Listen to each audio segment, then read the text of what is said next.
ብዙ ሕዝብ በአንድነት ተሰብስቦ ሳለ ደግሞም ሰዎች ከተለያዩ ከተሞች ወደ እርሱ በሚጎርፉበት ጊዜ ይህን ምሳሌ እንዲህ ሲል ነገራቸው። አንድ አራሽ ዘሩን ሊዘራ ወጣ።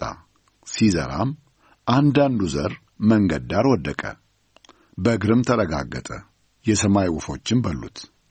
አንዳንዱም ዘር በድንጋያማ ቦታ ላይ ወደቀ፣ እንደ በቀለም ርጥበት አልነበረውምና ደረቀ።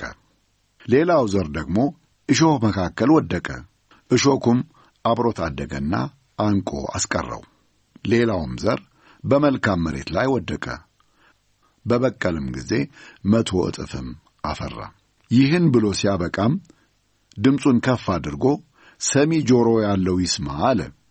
ደቀ መዛሙርቱም የዚህን ምሳሌ ትርጉም ጠየቁት።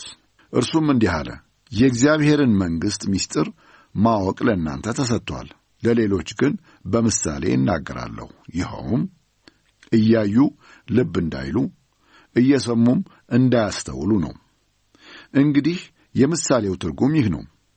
ዘር የተባለው የእግዚአብሔር ቃል ነው። በመንገድ ዳር የወደቀው ቃሉን የሚሰሙ ነገር ግን አምነው እንዳይድኑ ዲያብሎስ መጥቶ ቃሉን ከልባቸው የሚወስድባቸው ናቸው። በድንጋያማ ቦታ ላይ የወደቀውም ቃሉን ሲሰሙ በደስታ የሚቀበሉ ናቸው። እነዚህ ለጊዜው ያምናሉ እንጂ ስር ስለሌላቸው በፈተና ጊዜ ፈጥነው የሚክዱ ናቸው። በእሾህ መካከል የወደቀውም ቃሉን የሚሰሙት ናቸው።